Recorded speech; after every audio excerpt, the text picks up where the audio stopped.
Hello, welcome. Thank you for joining us on this edition of News 2. I'm Sandra Gumansing. Topping our newscast, a major change in leadership at the Juan Louis Hospital on St. Croix after being voted out by the St. Croix District Board and having his contract expire a month ago. Kendall Griffith has stepped down as chief of the medical center. His successor has also been named Tuesday night, and he has his work cut out for him. News 2's April Knight has that story.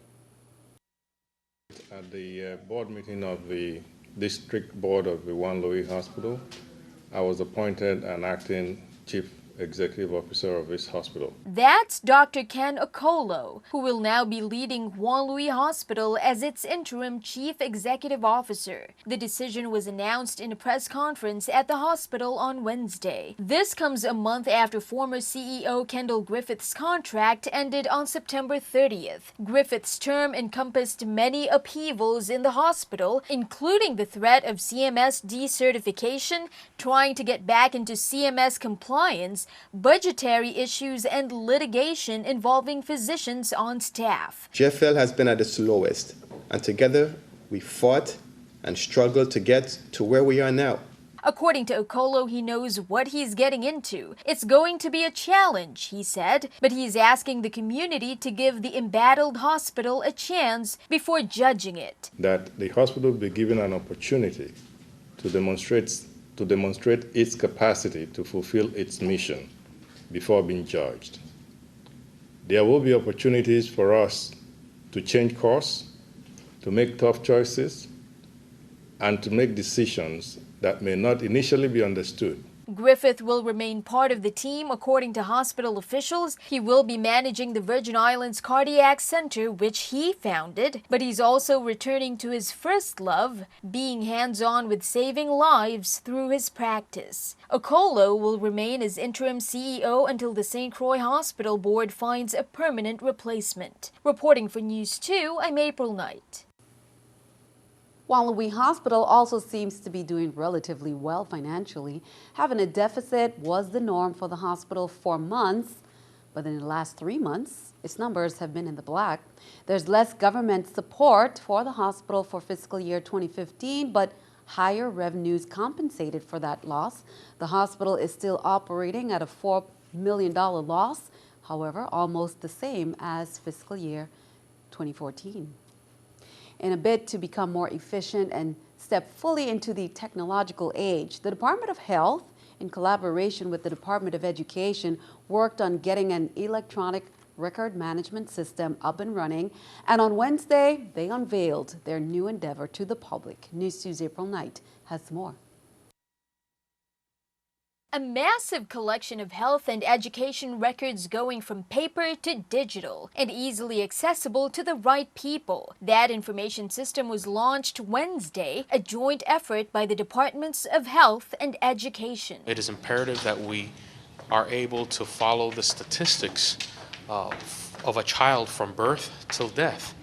And what is more importantly, that we are collaborating with the Department of Education so that we can be able to track a child throughout their life cycle process. Before, such records existed in isolated pockets. With the new Vital Records Information System, relevant data would be at the fingertips of authorized individuals, and it has far-reaching implications. What we're able to do now is take the data and be able to transfer it from systems to systems electronically. So that's going to facilitate the flow of information throughout the government, and also in collaboration with our partners in the community to satisfy all of our grant compliance information, and we will also be able to execute better. The new information management system is certainly an ambitious project. They're basically tracking the entire life of a human being from birth to death. But according to the Acting Commissioner of Health, the data that will be collected is extremely important, especially in policy making. And although VRIMS has just been launched, even past data would be integrated into the system. Reporting for News 2, I'm April Knight. In other news, on the heels of receiving a $260,000 federal grant award in September, the St. Thomas East End Medical Center Corporation received approval from the U.S. Department of Interior on Tuesday to move forward approximately 3,000 square feet of space next to the center court in Tutu Park Mall will be renovated and outfitted with 5 dental chairs and supporting equipment. The expansion will increase dental staff and improve access to preventive service. Well, many are shocked and saddened to hear the news of a shooting that has claimed the life of a 29-year-old man identified as the son of former St. Croix Senator Alicia Chucky Hansen. At 12:34 a.m., police say this morning, police received the call of gunfire in a state Kane behind Kmart. The claimant told officers that a male companion had come to her residence for a meal that evening and was leaving her home at 10 p.m. As he walked towards his vehicle, she heard gunfire and saw 2 males running into the bushes. Officers were unable to locate him, but discovered shell casings. Later in the morning at 6:33 a.m., a citizen called stating that the body of a man was found in Estate Williams Delight. Officers discovered the body with multiple gunshot wounds. He matched the description of the female claimant and is identified as 29-year-old Erickson Hansen. Please call the crime hotline, the Criminal Investigation Bureau, Chief of Police, or Crime Stoppers if you have any information that can assist in this investigation. And condolences goes out to the Hansen family. On Tuesday, November 3rd at 10:56 p.m. in Williams Delight, officers responded to reports of gunfire and discovered a Jeep Wrangler with its engine running. A man identified himself as the individual operating that vehicle, and he said an injured male unknown to him asked for a ride and he agreed. Another male individual unknown to the driver of the Jeep approached the injured passenger asking if he had a gun in his possession, and that's when a shootout ensued. The operator of the vehicle exited the Jeep to avoid being hit by the gunfire. Police are still investigating. Call 911 or Crime Stoppers at 1-800-222-TIPS if you have any information. Police on St. Croix are still asking the public's assistance in locating 20-year-old Emmanuel Fraticelli Davis, also known as Manuel. Take a look at the picture on the screen. He was last seen on Thursday, October 22nd, in the vicinity of Marley Homes, wearing a black t-shirt with red basketball short pants.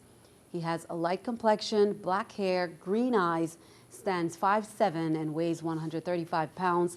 If you see Emmanuel Fraticelli Davis or know of his whereabouts, please contact Detective Willock at 340-712-6029 or 778-2211. The Department of Education, St. Croix, and Elena Christian Junior High School leadership are appealing to residents living in the Aradias housing community and surrounding neighborhoods to keep a watchful eye out for any suspicious activity in and around the school campus during after-school hours and on weekends, because around 7:15 a.m. on Tuesday, November 3rd, it was discovered that 7 classrooms had been defaced, door locks pried open, and some classrooms were sprayed with fire extinguisher foam. 2 television monitors and a small fan were also reported missing. Students and teachers had been relocated to other areas in the school during the day. Classrooms were cleaned up, locks replaced, and nightly patrols at the school stepped up. Turn our attention overseas. Numbers are changing in presidential politics. New polls show a surge for Ben Carson and show he might stand the best chance of beating Hillary Clinton in a national contest. Stacey Cohen has the story.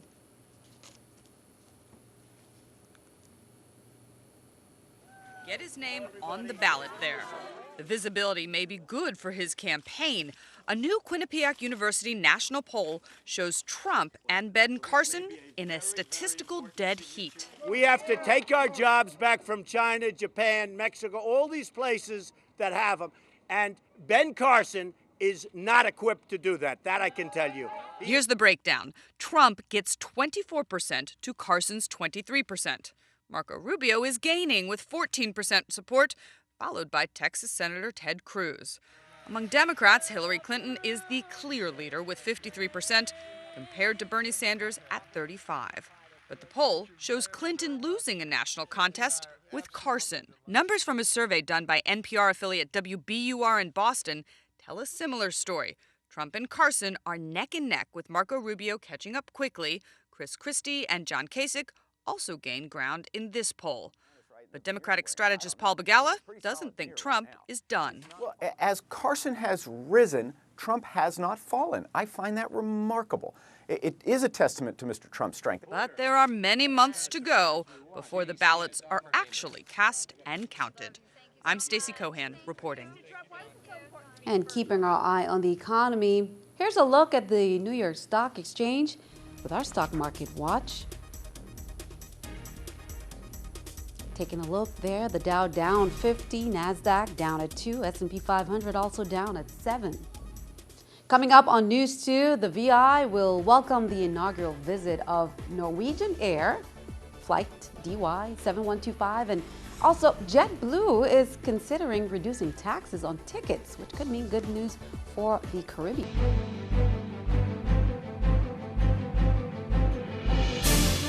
Welcome back. Things are shaping up nicely for Senator Terrence Nelson's peace rally this weekend.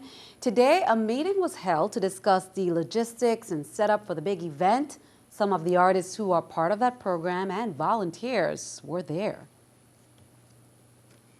This peace concert, this peace rally is basically about giving peace a chance and one-on-ones coming together so we can make the Virgin Islands a better place, because too much crime and violence done already going on. So if I could participate and be an example for the youths and the generation to see so different and see a better, I all for that. Saturday, November 7th, from 2 to 10 p.m., right here at the agricultural grounds, right where the fair is, we're having a peace rally, peace concert.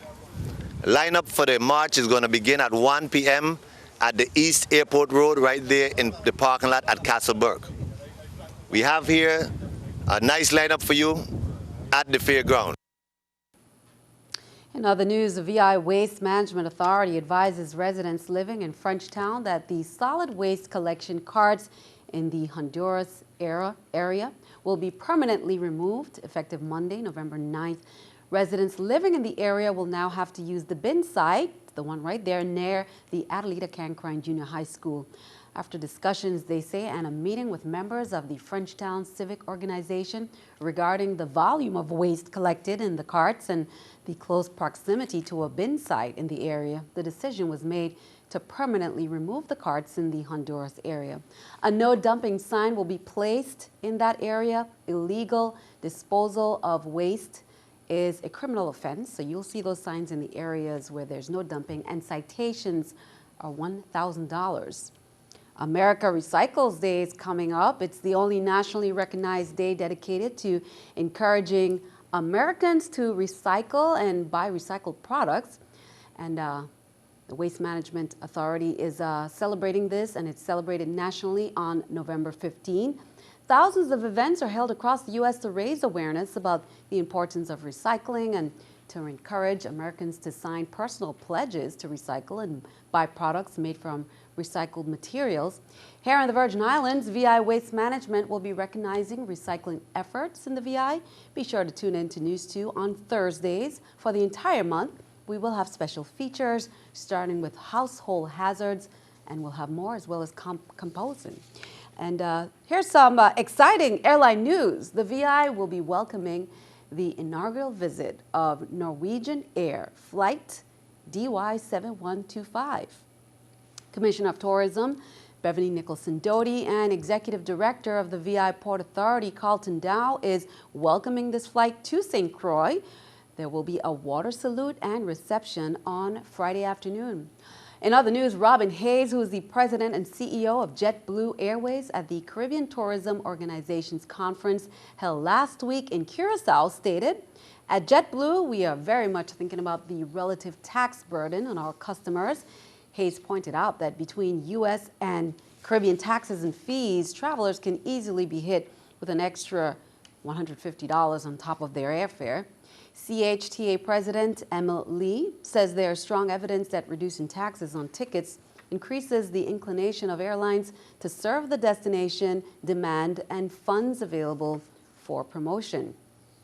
Downtown Revitalization, Inc. is rolling out its proposed working plan for enhancing business downtown and obtaining community feedback and buy-in at a community forum on November 7th at the Memorial Moravian Church on Noragata. It begins at 9 a.m. The working plan applies to more than just Main Street. It includes Garden Street, Up Street, Savannah, and Down Street as areas that can all come together to enhance the downtown experience. You can share your thoughts. And again, that meeting, that forum is on Saturday, November 7th from 9 a.m. to 11:30 a.m. at Memorial Moravian Church, number 17 Noragata. District-wide pep rallies in conjunction with the rollout of positive behavioral interventions and support programs at elementary schools continue in the St. Croix district. It's managed by the VI Department of Education. It encompasses exciting day-long events where faculty and staff members get involved with helping students display positive behaviors in the school environment. Now on Wednesday, November 4th, Ricardo Richards, Claudio Marco was scheduled for Thursday, November 5th, but has changed to a later date. Friday, November 6th, Eulalie Rivera School. Then at 1 p.m., it's Alfredo Andrews School. Tuesday, November 10th, it's Juanita Gardine. Tuesday, November 10th at 1 p.m., Lou Muckle School. November 16th, 1 p.m., it's Alexander Henderson Elementary School. Be sure to stick around. Your News 2 AccuWeather forecast comes your way next.